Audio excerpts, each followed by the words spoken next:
At the Naval Medical Center of Portsmouth, nurse Rachel Voss has spent 4 years perfecting the art of disappearing. Quiet shifts, short answers, eyes down. The chief physician doesn't even know her name, and she prefers it that way. When Admiral Gerald Harmon is rushed in on a stretcher after an explosion at the port, he is conscious but disoriented, his eyes scanning the room like a man searching for a threat he can't quite locate. Nobody expects what happens in the next 10 seconds. He sees her, and before a single seal in that corridor can move, his hands are reaching for her throat. The police canine hits first. The dog, who has never been hers, who has never seen her before in that hospital, locks the Admiral's arm in mid-air and plants itself between the decorated officer and the rookie nurse, growling at its own unit. The handler shouts the recall command, once, twice, 3 times. The dog does not move. It is looking at Rachel. And Rachel is looking at the Admiral with an expression that does not belong on any nurse's face. What did that dog recognize in the woman in oversized scrubs? You are about to find out. If this story already has your heart pounding, hit that like button right now and subscribe. You are in the right place. This is Secrets of Silent Badges, where the quietest person in the room always has the most remarkable story. Drop a comment and tell us where in the world you are listening from. Welcome to the family. Wrong chart. Again. Dr. Philip Crane dropped the clipboard on the nurse's station counter without looking up. The sound echoed down the corridor like a verdict. Rachel Voss picked it up without a word. She had been holding that chart for 6 minutes, waiting for him to finish the sentence he started, the one where he was going to tell her the Admiral's pre-op blood work had been flagged. She had caught the discrepancy herself. Potassium, off by a number small enough to ignore and large enough to matter. Crane had not let her finish. He rarely did. "When I need a nurse to interpret labs," he said, turning toward the window, "I'll ask one with actual training." The resident, standing beside him, looked at the floor. The 2 corpsmen near the medication cot suddenly found something very interesting to examine on the opposite wall. Nobody said anything. Nobody ever did. Rachel set the chart down. She uncapped her pen, made the notation she had come to make, and walked back toward Bay 4 without changing her expression. That was the thing about 4 years. You learned to keep your face like a closed door. The Naval Medical Center of Portsmouth sat 12 minutes from the waterfront, close enough that on windy mornings you could smell the salt coming off the harbor. Rachel had chosen it for that reason, not for the smell, for the proximity. Old habits. She still woke before dawn and ran the perimeter of whatever space she was in before anyone else opened their eyes. She still sat with her back to walls. She still counted exits. But she wore scrubs now. Navy blue, 2 sizes too large, the kind that swallowed the shape of the person inside them. That was intentional. Her name tag read R. Voss, RN. Below it, the Navy Medical Center logo. Below that, nothing. No unit, no rank, no history. Exactly the way she wanted it. She had arrived at Portsmouth 4 years ago with a nursing license, 2 duffel bags, and a recommendation letter from a hospital in Bethesda that no longer asked questions about former employees. The chief of medicine, Dr. Philip Crane, had interviewed her for 11 minutes, asked 3 questions, and offered her the position because they were short-staffed and she had accepted a salary that 2 other candidates had turned down. He had not asked why she was willing to work for less. He had not asked about the scar above her left collarbone either. The one visible when she leaned forward and her scrub top shifted. Thin, precise. The kind of mark that a scalpel makes when someone who knows exactly what they are doing draws it clean. Surgical scars look different from trauma scars. Crane had not noticed. In 4 years, Crane had called her by her first name exactly once. It was by accident. He had corrected himself immediately. "The overnight reports need to be reorganized," he said now, appearing at the door of Bay 4 without knocking. He never knocked. "The format you used last week was confusing." Rachel was checking the IV line of a post-op patient. A retired Master Chief who had been in for a hip replacement and spent most of his recovery time trying to convince the nursing staff he was fine. "I can walk you through the format if that helps," she said. Crane looked at her the way a person looks at a chair that has spoken. "Just fix it," he said. He left. The Master Chief waited until the footsteps faded down the hall. 11 years I served under admirals, he said quietly. Never met one as impressed with himself as that man. Rachel adjusted the drip rate. He runs a good department. He runs a department that's terrified of him. The old man shifted against his pillow. You don't correct him often.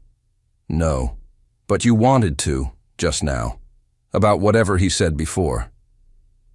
Rachel capped the IV port and picked up her clipboard. The potassium notation is in the chart. Someone will catch it. She said it simply, no edge, no bitterness, like a fact about the weather. The Master Chief studied her for a moment. You know, he said. I've been in this ward 3 days and I've watched you. You move like someone who was trained not to be seen. I can't decide if that's a medical thing or something else. Rachel looked at him. He was 71 years old. With a chest full of service ribbons she had memorized on day 1 and a pair of eyes that still measured things the way only a certain kind of person learns to measure things. It's a nursing thing, she said. He didn't push it, but he watched her leave with the look of a man filing information away. The corridor outside was the usual organized chaos of a mid-morning shift. 2 orderlies with a supply cart, a respiratory therapist on her phone, 3 junior corpsmen clustered near the break room door arguing about something that had happened in the parking lot. Rachel moved through it the way water moves through rocks. Not around. Through. She had her hand on the door to the stairwell when Petty Officer Daniels came around the corner at a pace that was not quite running but was close. Voss. He said it before he reached her, breath slightly elevated. They need everyone in the trauma bay. Explosion at Pier 7. Multiple casualties incoming. Rachel went still, not the kind of still that comes from surprise, the other kind. How many? She asked. First report said 6, but they're revising. Harbor Patrol found 2 more in the water. Time of arrival. 14 minutes, maybe less. She was already moving. The trauma bay at Portsmouth was designed to handle 4 critical patients simultaneously. On a normal day, it handled 2, sometimes 3, and the staff moved through it with the careful efficiency of a system that worked because everyone knew their place and stayed in it. Rachel knew her place. She also knew that the senior trauma physician on duty today was Dr. Marcus Webb, who was competent under normal conditions and who had a documented history of decision paralysis when casualty numbers exceeded his expectations. She had watched him freeze twice in 3 years. Both times, someone else had made the call that needed making. Both times, that someone had found a way to make it look like the idea had come from Webb. She was good at that. She moved to her assigned station, checked the supply cart, and noted 2 items that were going to be needed and were not there. She flagged it to the supply corpsman with 3 words and a look, and he went for the items without asking why. That was the other thing about 4 years. The people who paid attention learned to read her. The ones who didn't never noticed her at all. Crane appeared at the bay entrance in his white coat, arms crossed, already performing the version of himself that existed for moments like this. Authority without action. Presence without commitment. We'll triage on arrival, he announced. Standard protocol. Nobody pointed out that standard protocol for a mass casualty event from a harbor explosion was not the same as standard triage. Rachel did not point it out either. She made a small adjustment to the arrangement of her supply cart and said nothing. Through the bay window, the parking lot was quiet. In 11 minutes, it would not be. She pulled on her gloves, slow and deliberate, the way she always did. Right hand first, then left. She pressed the fingers flat against her palm to seat them correctly, an old habit from a different kind of glove in a different kind of room, and she looked out at the incoming ambulance bay. Her hands were steady. They were always steady. Whatever else she had buried in the last 4 years, She had never been able to bury that. The radio on Daniel's hip crackled. A voice she didn't recognize read out vitals for the first incoming patient. GSW to the left shoulder, secondary blast trauma, blood pressure dropping. She parsed the numbers in under 2 seconds, calculated volume replacement, and had already identified which of her cart's supplies would be needed before the transmission finished. Then the radio crackled again. A different voice, closer, tighter. Be advised, Casualty 1 is Admiral Harmon. Repeat, Vice Admiral Gerald Harmon. Conscious, disoriented, possible TBI. He is combative. Security escort will accompany. The bay went quieter than it should have. Rachel did not move. Crane straightened his coat. Well, he said, with the tone of a man recalibrating his own importance. Let's make sure everything is exactly right. Rachel looked down at her gloves. She pressed the left one flat against her palm again. Outside, the first set of lights appeared at the end of the access road. She had 14 seconds. She used 12 of them to breathe.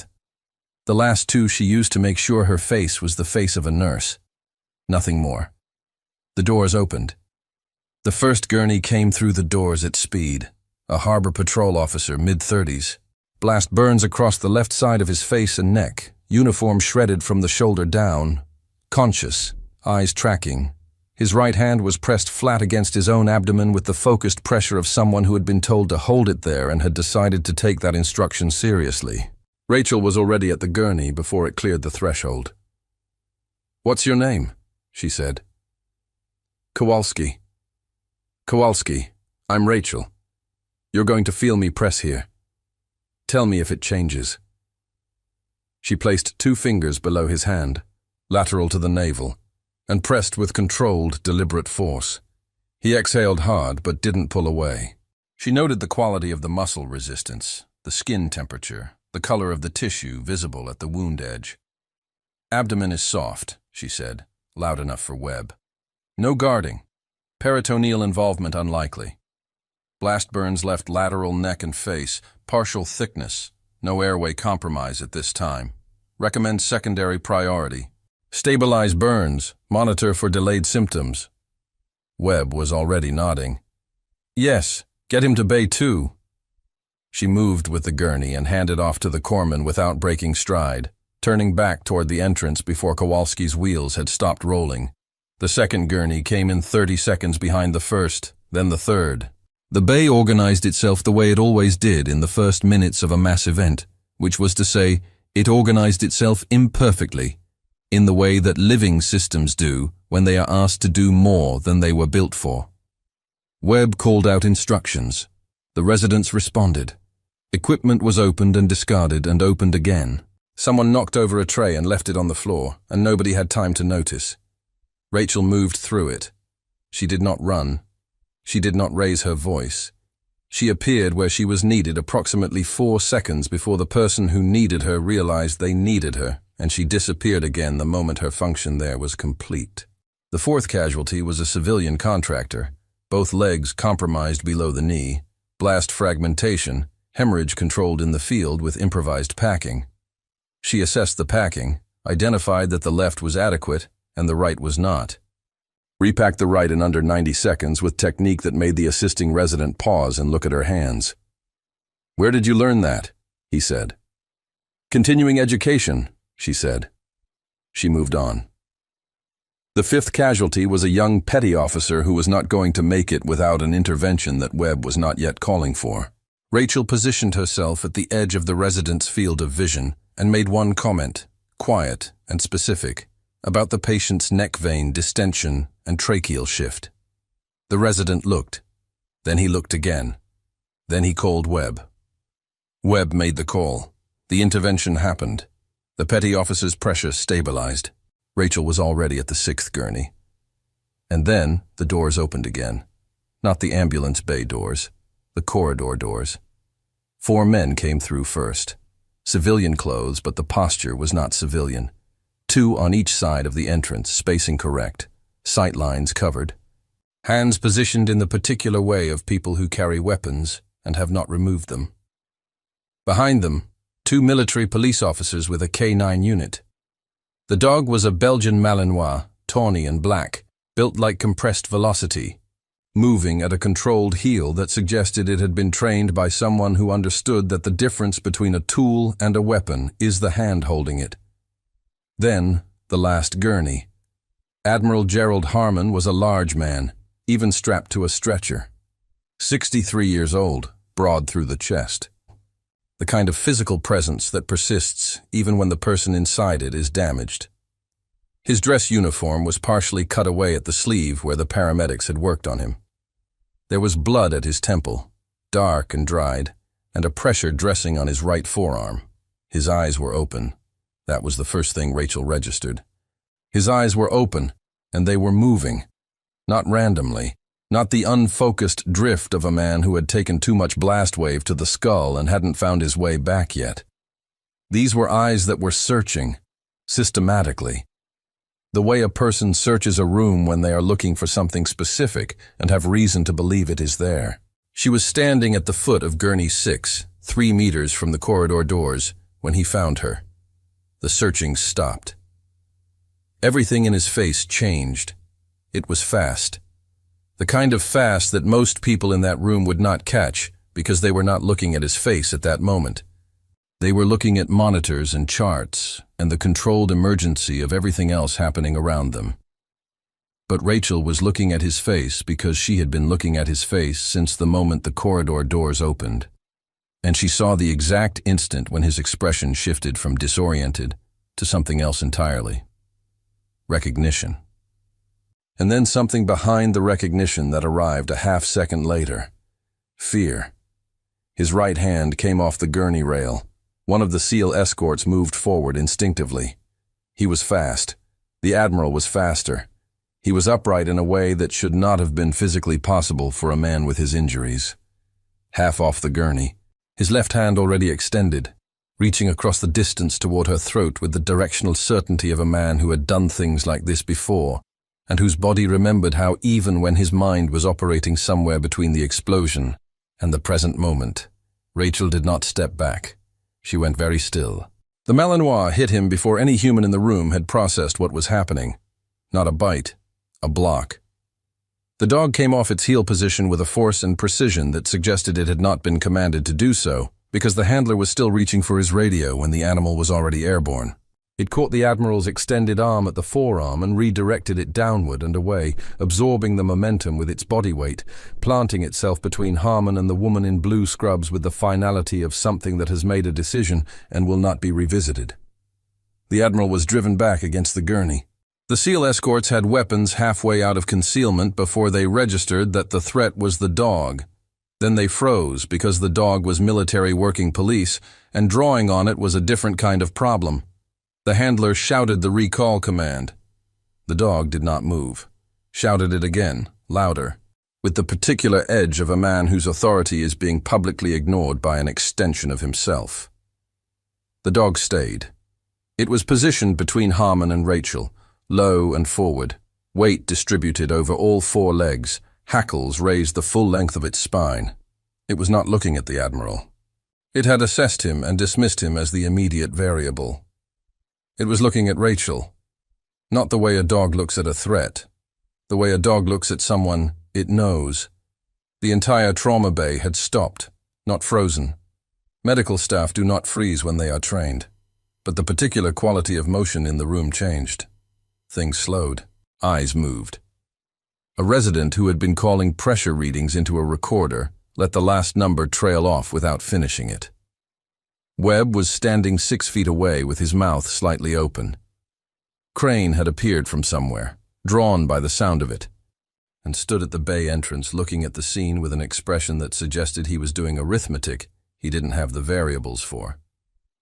Rachel looked at the dog. The dog looked at Rachel. She made no sound, no gesture. She held the look for 2 full seconds, and something passed between them that nobody in that room could name. And then the dog lowered its head by approximately 3 inches, which was not a submissive gesture and was not an aggressive one. It was something else, a reclassification. The handler was still talking, lower now, controlled. "Atlas! Higher! Atlas!" Atlas did not move.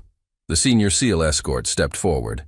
He was tall, early 40s, the kind of face that had been outdoors in difficult conditions for long enough that the weather had become part of it. He looked at the dog. Then he looked at Rachel. And Rachel saw him doing the same arithmetic that Crane was doing, except that he had different variables and was arriving at a different answer. "Ma'am," he said. His voice was the controlled quiet of a man who had learned that tone in places where raising it got people killed. "Has this animal encountered you before?" "No," Rachel said. "Are you certain?" She looked at Atlas. Atlas was still looking at her. "I've never worked with this unit," she said. Which was true. Which was not the same thing as what he had asked. He registered the distinction. She saw it in the way his eyes changed. The Admiral was being repositioned on the gurney by the two military police officers, his combative energy dropping now, as whatever adrenaline had carried him upright began losing its argument with his injuries. He was still looking at her. His lips were moving. Rachel did not need to hear it to read it. She had seen that word formed by enough people in enough difficult circumstances to recognize the shape of it in the low light of a trauma bay. It was not her name. It was a call sign. One she had not heard spoken aloud in 4 years. She turned to Webb. "The Admiral needs imaging," she said. "Right temporal and parietal. The combative behavior is consistent with focal TBI and possible intracranial pressure elevation. He needs a CT before anyone talks to him." Webb nodded, still slightly behind the moment. "Yes, right. Let's get him to imaging." The team moved. The Admiral was moved with them. Atlas watched him go. Then the dog sat down next to Rachel's left foot, pressed against her leg with the settled weight of an animal that has located the thing it was looking for, and looked up at her with the patient attention of something that has been waiting and is now, finally, done waiting. The handler stared at his own dog. "Atlas has never broken command protocol," he said, not accusing, processing. "In 3 years, he has never broken command protocol." Rachel looked down at the Malinois. Her face was the face of a nurse, but her hand, the one by her side, moved 6 inches toward the dog's head before she caught it and stopped it and pressed it flat against her thigh instead. Atlas had already seen it. His tail moved once. A single, slow sweep. Across the bay, the senior SEAL escort had not moved. He was still watching her. His hand was at his ear now, 2 fingers pressing the communication device there, his lips barely moving. She knew what that meant. Someone, somewhere, was already being asked a question about the nurse in Bay 1. She picked up her clipboard. She went back to work. Above the trauma bay entrance, the clock on the wall read 09:47. Rachel had been a nurse for 4 years, 2 months, and 11 days. She wondered, not for the first time, how much longer that was going to last. The CT results came back in 22 minutes. Rachel knew what they would show before the images loaded on the screen. She had known from the moment she assessed him in the bay. Right temporal contusion, moderate, no midline shift, no active bleed. The combative behavior would resolve as the pressure normalized, assuming no complications developed in the next 6 hours. She was not in the imaging room when Webb reviewed the scans. She was in the supply corridor, restocking a cart that did not urgently need restocking, because the supply corridor had a direct sightline to the imaging wing entrance, and she needed to know when the Admiral was moved back to a room. Atlas was 3 feet behind her. The handler had tried twice more to recall the dog. The second time, the senior SEAL escort had put a hand on the handler's arm and said something low that ended the attempts. Now the handler stood at the corridor entrance with the expression of a man whose entire professional identity had been quietly undermined in front of an audience, and he was managing it with the discipline of someone who had been trained to manage things he could not explain. Rachel counted the IV bags on the shelf without seeing them. She was thinking about the Admiral's lips. The call sign he had shaped in the low light of the trauma bay was one that had belonged to 3 people. One was dead. One had left the program before the program officially existed in any document that could be requested through any channel. And one was Gerald Harmon, who at the time had not been an admiral and had not been the kind of man whose hands reached for throats in trauma bays. She had not seen him in 9 years. The fact that he had recognized her in under 4 seconds, disoriented and bleeding, with her hair up and her face 11 years older than the last time he saw it, told her something important. He had been looking for her. Not today. Not because of the explosion. Before today. She placed a bag of saline on the shelf with more care than it required. Voss. Daniels. She turned. Webb wants you in the consult room. Admiral's being moved to a private suite. Command wants a dedicated nursing assignment. He paused. Specifically you. Rachel looked at him. Webb requested me? No. Daniels kept his voice even. The escort team did. She set down the remaining bag in her hand. All right, she said. The private suite was on the 3rd floor, at the end of a corridor that had been cleared of non-essential personnel, with a quiet efficiency that indicated the people doing the clearing had done it before in other buildings in other countries. 2 escorts at the stairwell entrance, 1 at the elevator. The door to the suite itself had a man on each side who looked at her badge, looked at her face, and looked at her badge again before standing aside. The senior escort was inside. He was standing at the window with his arms crossed and his weight distributed in the particular way of someone who has been on his feet for a long time and is not going to acknowledge it. He turned when she entered. Rachel Voss, he said. Not a greeting, a confirmation. That's correct. RN, Portsmouth Naval Medical Center, 4 years. Yes. He looked at her the way the Master Chief downstairs had looked at her, except with more information and less patience. Before Portsmouth, he said. Bethesda. Before Bethesda, your record has a gap of approximately 8 months with a forwarding address that routes to a post office box in Coronado, California that was closed in 2019. Rachel said nothing. Before Coronado, he continued, the record becomes complicated in ways that my clearance level does not fully resolve. He let that sit for a moment. I've been doing this for 16 years. I know what a complicated record looks like. I know why records get complicated. The Admiral was in the bed across the room, eyes closed, the CT findings consistent with someone who needed rest and monitoring, and whose body had decided to take the rest whether he agreed to it or not. His breathing was even. The pressure dressing on his forearm had been replaced with a proper field dressing by someone who knew what they were doing, and Rachel noted that the technique used was not standard hospital protocol. She noted other things too, the way the room had been arranged, the sight lines from the window, the position of the door relative to the bed. Someone had moved the visitor chair. She had not moved it. His name is Chief Warrant Officer Dean Rask, the escort said. He was watching her now with the focused attention of someone running an assessment. He's been with DevGru for 11 years. Atlas has been his working partner for 3 of those years. In those 3 years, Atlas has responded to exactly 1 handler. Rask. He paused. Until today. Rachel looked at the dog. Atlas was sitting beside the suite door, watching her with the calm certainty of an animal that has resolved all its questions and is simply waiting for the humans to catch up.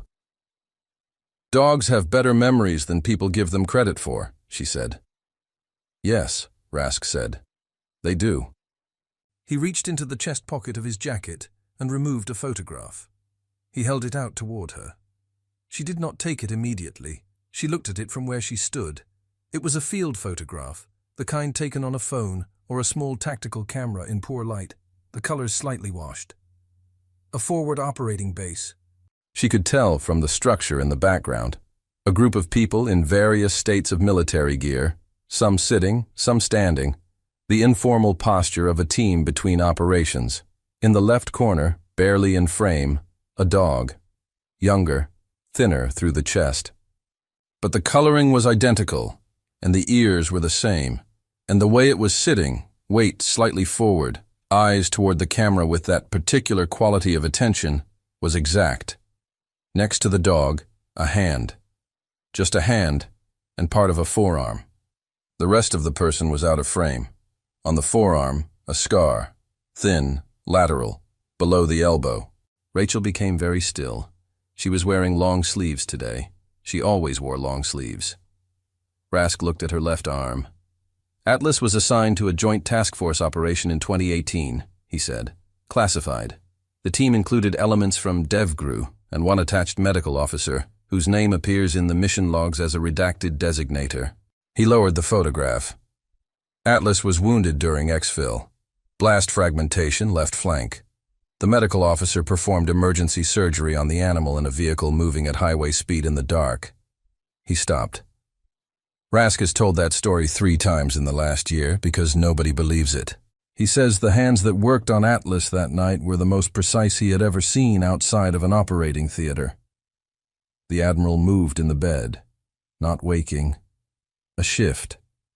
His head turned toward the room, and even unconscious, his face carried the residue of the expression she had seen in the trauma bay. Rachel looked at him for a long moment. "He needs his pressure checked every 30 minutes, she said.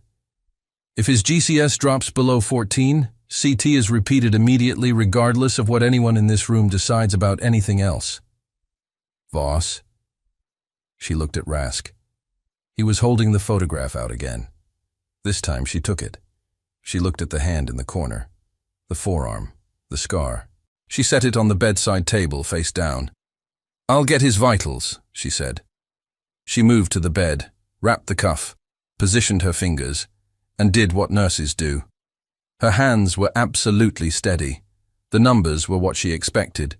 She recorded them with the same care she applied to everything in this building. The same care that looked like nothing from the outside, and was, in fact, everything. When she straightened, Rask was still watching her. Atlas had moved from the door. He was sitting beside her left foot, pressed against her leg with the settled, final weight of an animal that has found the thing it was looking for and has decided, with the uncomplicated certainty that only animals possess, that it is not going anywhere.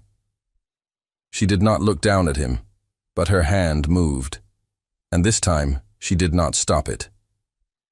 Her fingers found the top of his head, one touch, brief. The gesture of someone who has done it 10,000 times in a different life, and whose body has not forgotten even when everything else has tried to. Atlas closed his eyes. Across the room, Rask exhaled. It was not a loud sound, but in the quiet of that suite, it was the loudest thing she had heard all day. The Admiral woke at 14 minutes past noon. Rachel knew because she was in the chair beside the monitoring equipment, where she had been for the past hour and 40 minutes, and she saw the exact moment his breathing changed from the slow, regulated rhythm of medicated sleep to something shallower and more deliberate. She did not move. She waited. His eyes opened. He looked at the ceiling first, the way people do when they are assembling the pieces of where they are and why. Then he looked at the window, then at the door, then at the 2 escorts standing on the far wall. Then he looked at her. He did not startle, did not reach. The hands that had moved toward her throat in the trauma bay were still now, resting on the blanket, and the eyes above them were clear in a way they had not been downstairs. The TBI fog was lifting, which meant what remained was the man underneath it. "You changed your hair," he said. His voice was rough from the oxygen they had run earlier, but the words were precise. "Admiral Harmon," she said, "your GCS is 15. Your pressure has been stable for 90 minutes. You have a right temporal contusion, no active bleed. You're going to have a headache for approximately 2 weeks." He looked at her for a long moment. "You're not going to make this easy," he said. "I'm your assigned nurse. I'm going to make your recovery as straightforward as possible." "That's not what I meant." "I know what you meant." He closed his eyes briefly. When he opened them again, he had made some kind of internal decision that settled his face into something more careful. "How long have you been here?" he said. Not a question. 4 years. Portsmouth specifically. "Yes. And before that?" "That's in my personnel file." "Your personnel file," he said slowly, "is the most carefully constructed document I have reviewed in 30 years of naval service, and I have reviewed a great many carefully constructed documents." He looked at the ceiling again. Whoever built it was good, but they left 3 threads. Most people wouldn't find them.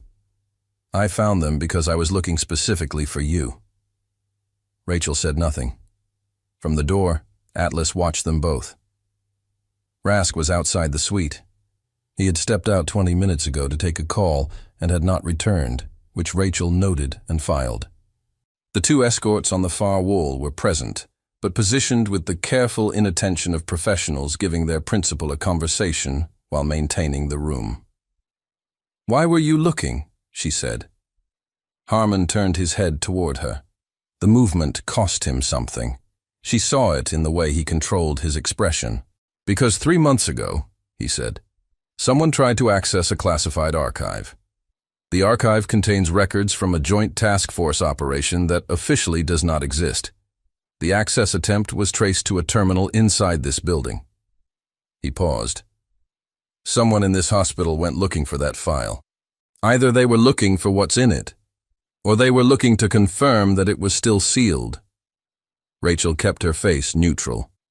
"That's a matter for your security personnel," she said. "My security personnel are currently in the hallway." His eyes did not leave her. "I came here because of the access attempt. The explosion this morning was not scheduled, but it was not entirely a surprise either. There are people who would prefer that certain records remain inaccessible, permanently." He let that word sit in the room. "Which creates an interesting situation. Because the person I most needed to speak with about this is also the person with the most reason not to speak with me." The monitoring equipment beeped once, a routine interval marker. Rachel stood, moved to the cuff, took his pressure, recorded it, sat back down. "You need rest," she said. "I need you to tell me whether you accessed that archive." She looked at him directly for the first time since he had woken. "No," she said.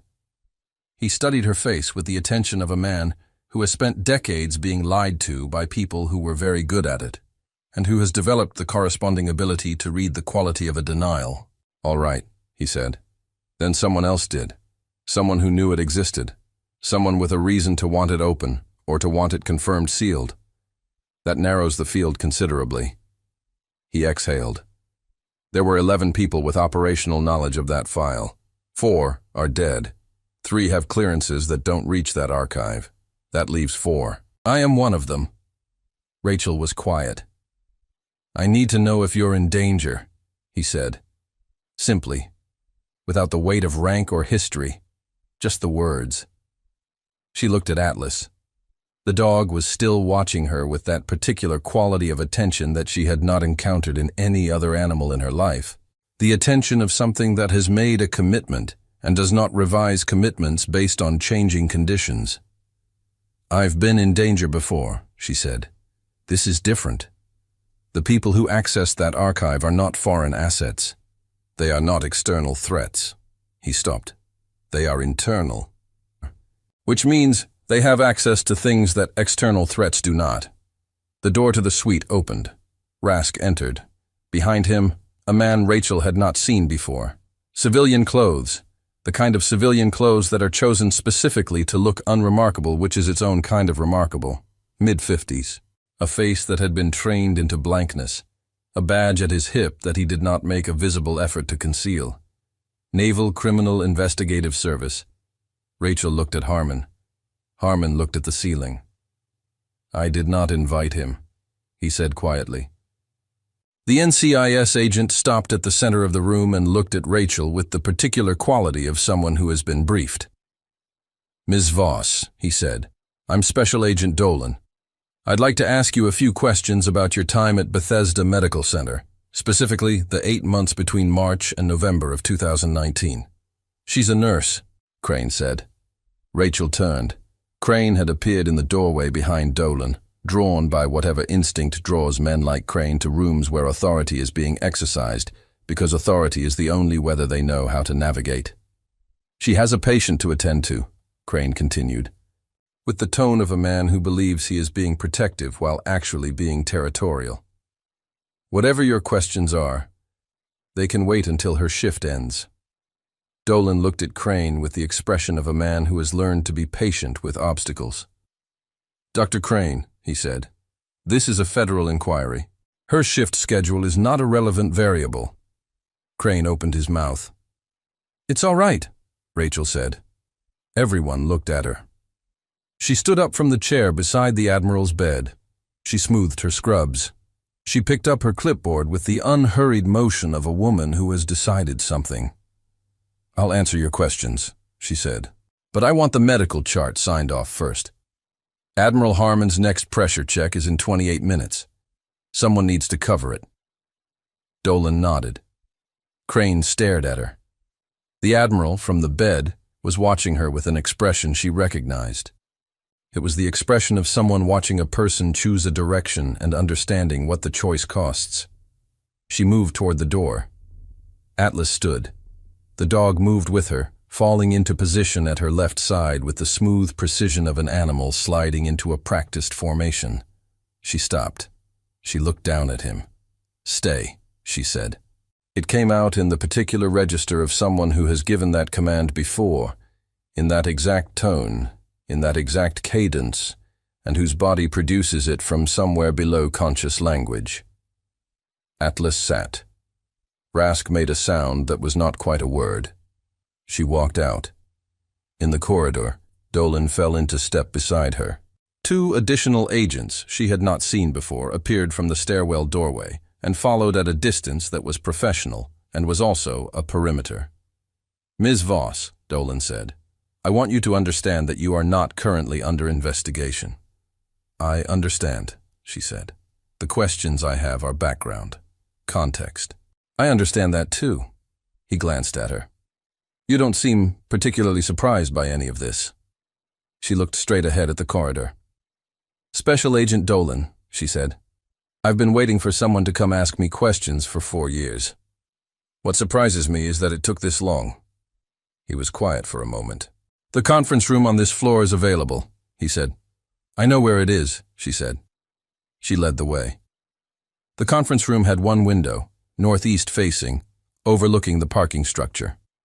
Rachel sat with her back to the wall and the window on her left and the door directly in her sight line, which was not an accident and which Dolan registered without commenting on. He set a folder on the table. He did not open it immediately. How much do you want to tell me voluntarily? He said. Rachel looked at the folder. How much do you already know? Enough to have driven here this morning before the explosion. Not enough to understand why someone accessed that archive. Not enough to understand what they were looking for, or whether finding it puts you at risk. And if I tell you things that are above your clearance level, then I'll tell you what I'm cleared to receive and we'll work from there. She looked at the window. Outside, a hospital transport van was pulling into the parking structure. A normal thing. She watched it complete the turn and disappear into the shadow of the second level before she spoke. I was a surgeon, she said. Dolan did not write anything down. He was listening with his whole attention. The way investigators listen when they finally get to the part they came for. Naval surgeon. Attached to special operations units beginning in 2012. The attachment became more specialized over time. By 2016, I was operating exclusively with Tier 1 units. The work was classified at a level that does not appear in any standard personnel record. She kept her voice even. Matter of fact. The voice of someone reporting, not confessing. I performed surgeries in environments that conventional surgeons are not trained for and would not survive. Field conditions, moving vehicles, forward positions under active fire. I did this for 6 years. Why did you leave? She looked at the folder. An operation in 2018. There were decisions made at the command level that I disagreed with. Medical decisions, about who we went back for and who we did not. She stopped. I put my objections in writing. The objections were noted. The decisions stood. 3 people died who did not have to die. She paused. I requested separation. It was granted. And the record gap. I needed time to become someone who had not done what I had done. That takes longer than people expect. Dolan was quiet for a moment. The operation in 2018. Admiral Harmon had command authority. Yes. And the decisions you objected to. were his. He opened the folder. He turned it so she could see the first page. It was a communications log, timestamps and redacted text blocks, the architecture of an exchange without the content. "This is from the archive that was accessed," he said. "Whoever accessed it pulled this specific document, not the mission report, not the personnel files. This." He tapped the page. "A medical authority log. Decisions made during the operation, authorized by the commanding officer, documented by the attached medical officer." He looked at her. "Documented by you." Rachel looked at the log. She had written those entries in a vehicle moving through the dark, with blood on her hands and a dog sedated across her knees and 3 men she could not save already behind her. She had written them in the precise clinical language of a medical officer, because precise clinical language was the only container she had for what was happening. She had not known those entries still existed. "Someone wants that document," she said. "Someone wants it either to use it or to destroy it." Dolan leaned forward. "There are people in this building right now who are not hospital staff or federal agents. We identified 2 this morning before the explosion. We lost track of them in the emergency response." Rachel went very still. "Description," she said. He told her. She stood up. "Where are you going?" he said. "The Admiral's suite." She was already at the door. "The 2 men you described. One of them matches a person I saw in the corridor outside the suite 40 minutes ago. I noted him because he was wearing a hospital ID badge on the wrong side. Left breast pocket instead of right. It's a small thing." Dolan was on his radio before she finished the sentence. She did not wait for him. The corridor was wrong before she reached the stairwell door. Not visibly wrong. The sounds were the same. The lighting was the same. But there was an absence in the particular quality of the air. The absence of the 2 escorts who should have been visible at the stairwell entrance. She pushed through the door. The first escort was on the landing, seated against the wall, breathing. A bruise forming at the side of his jaw, his radio 3 feet from his hand. She went up. 3rd floor. The corridor was empty in the way corridors are empty when they have been emptied deliberately. The door to the suite was ajar. She went through it low and fast, the movement coming from somewhere that 4 years of nursing had overlaid but not replaced. The particular way a body moves when it has been trained to enter rooms where the situation is not yet defined. One man, civilian clothes, standing at the bedside table, facing away, reaching for the face-down photograph she had left there. Atlas hit him from the left. The dog had been in the corner behind the door, and it came off the floor with the same decisive precision it had shown in the trauma bay, and the man went down hard and stayed down with the Malinois on his chest and its muzzle 6 inches from his face, making the particular low sound of an animal communicating a very simple message with perfect clarity. Rachel moved to the bed. The Admiral was awake, upright against the headboard, a broken IV line in his hand held in the practical grip of a man who has improvised weapons from worse. "There were 2, he said. She turned. The second man was in the bathroom doorway, larger, moving fast, something in his right hand. She put him down in 4 seconds. Not 4 dramatic seconds, 4 efficient ones. The kind of efficiency that comes from 10,000 repetitions in a different life. The economy of someone who was taught that the fastest resolution is always the one that uses the least. He was not unconscious. He was assessed, controlled, and positioned face down on the floor with his right arm immobilized in a way that made continuing the conversation non-viable. She straightened. Her scrubs were not torn. Her hair was still up. She was breathing at approximately the rate of someone who had walked up a flight of stairs. The Admiral stared at her. Atlas was still holding the first man down with the calm authority of an animal whose job is simple and who does it without ambiguity. Rask came through the door 30 seconds later, weapon up, and stopped. He looked at the first man under Atlas. He looked at the second man face down on the floor. He looked at Rachel standing between the bed and the window with her hands at her sides, and her face composed into the expression she had worn for 4 years in this building, the closed-door expression, the nothing-to-see expression. Ma'am, he said slowly. She looked at him. What is your actual rank? He said. The Admiral answered before she could. Commander, he said. His voice was quiet. Something in it she had not heard from him before. Something that might have been the closest Gerald Harmon came to an apology.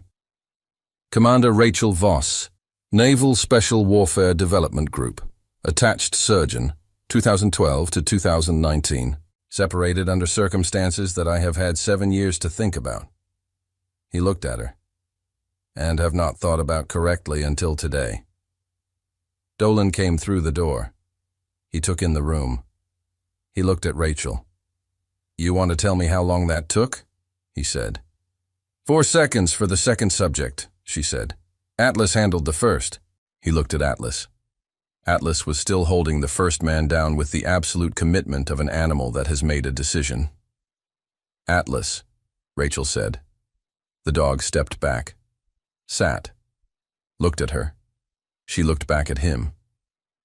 Somewhere in the building below them, the hospital continued. Monitors beeped. Orderlies moved carts through corridors. Patients breathed and healed and asked questions that nurses answered. The whole ordinary architecture of the place that had been her cover and had, somewhere along the way, become something else. Dolan was talking into his radio. Rask was securing the 2 men on the floor with a proficiency that did not require instruction. The Admiral was watching her from the bed with the expression of a man who is doing the arithmetic of his own choices. Rachel walked to the bedside table. She picked up the photograph.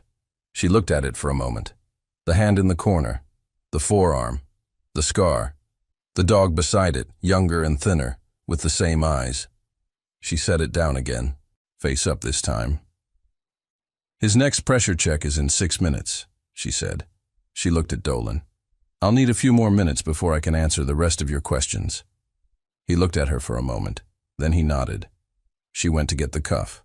The 2 men were removed from the suite in under 15 minutes, not by hospital security, not by the military police unit that had accompanied the Admiral's transport, by people who arrived in an unmarked vehicle, moved through the building with the quiet certainty of water-finding level, and departed the same way they came without signing anything or speaking to anyone who was not already cleared to be spoken to. Rachel watched them go from the corridor window. Dolan stood beside her. The archive access, she said. You know who did it. We have a strong indication. Someone inside the command structure. Yes. Someone who needed that medical authority log, either as leverage or as evidence to be destroyed, depending on which side of the Admiral they were on. Dolan was quiet for a moment.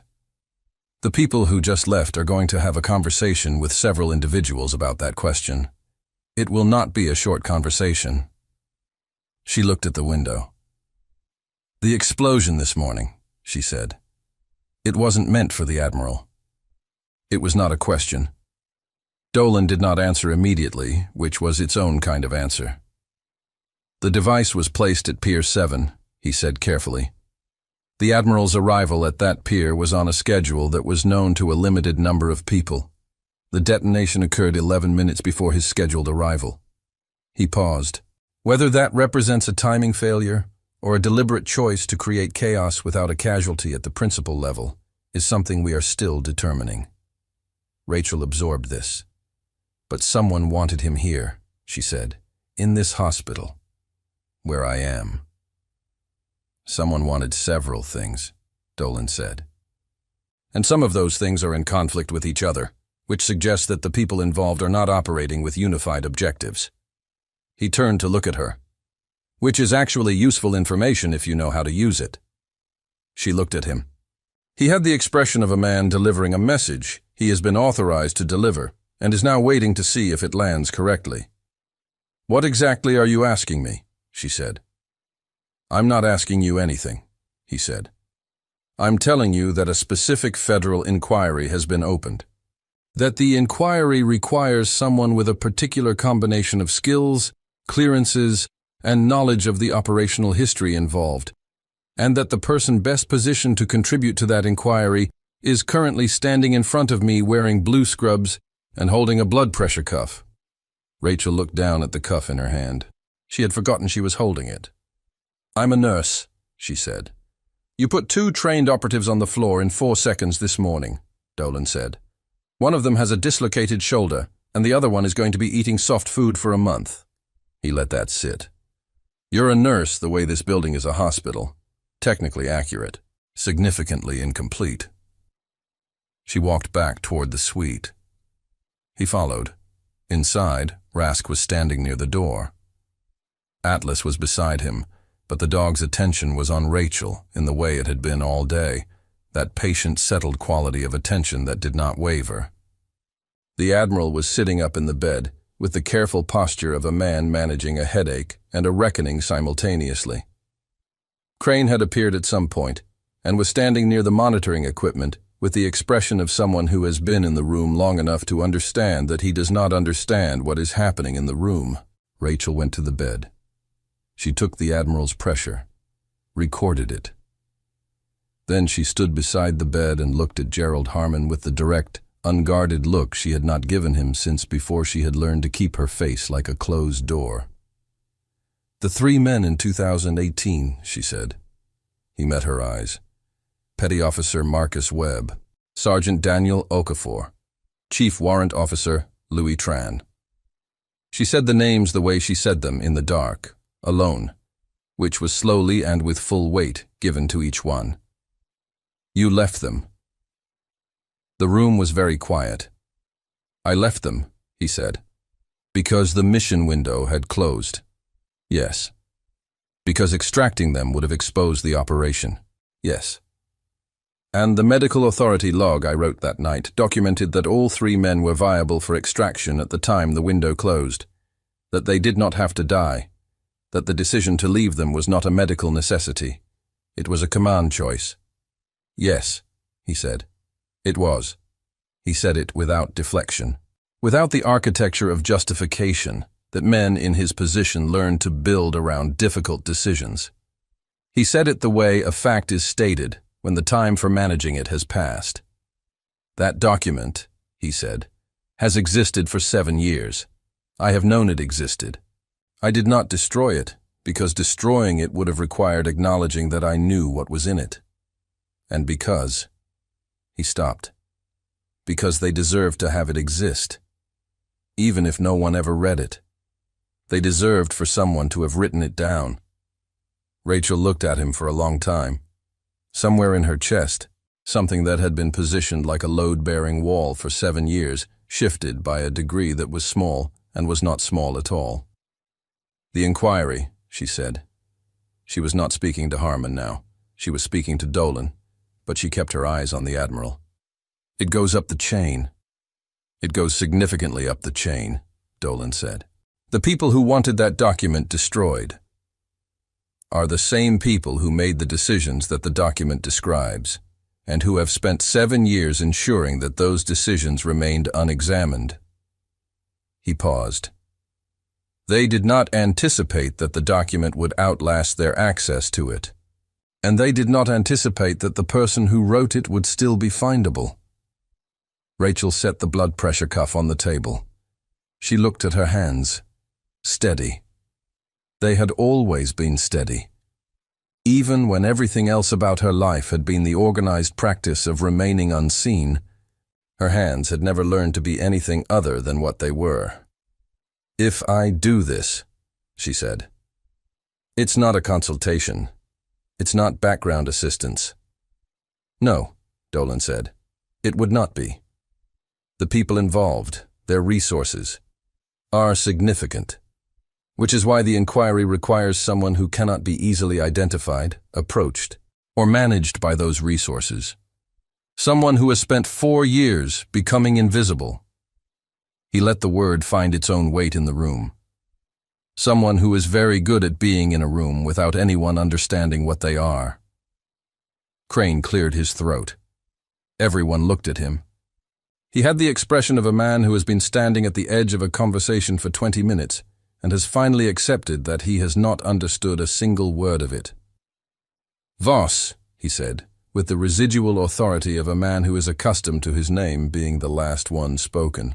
Whatever this is, you are on shift. Your patients require. Dr. Crane, Rachel said. He stopped. She turned to look at him fully. It was a different kind of looking than she had used on him for 4 years. Not the looking of a woman who has decided not to be seen. The other kind. In February of last year, she said, "You misread a potassium result on a post-cardiac patient in Bay 3 and ordered a supplement that counter-indicated with his existing medication. I corrected the order in the system and attributed it to a pharmacy flag so that you would not be required to explain it." Crane stared at her. "In August, you missed a pneumothorax on a veteran in the overnight admit because you reviewed the chart without examining the patient. I flagged it to the overnight resident and made sure he understood how to present the finding to you in the morning so that the correction could happen without a reportable incident." The room was very quiet. "In November, you told a family that their mother's prognosis was terminal based on imaging that had been mislabeled. The imaging was from a different patient. I identified the error before the family left the building and corrected it through the radiologist so that the family received accurate information and you received a report of administrative error rather than clinical negligence." She stopped.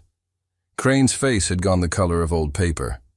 "I did these things," she said, "because the patients needed them done and because protecting them was more important than correcting you. But I want you to understand something." She held his gaze with the steady, direct attention of a woman who has spent 4 years choosing not to use it and is now using it completely.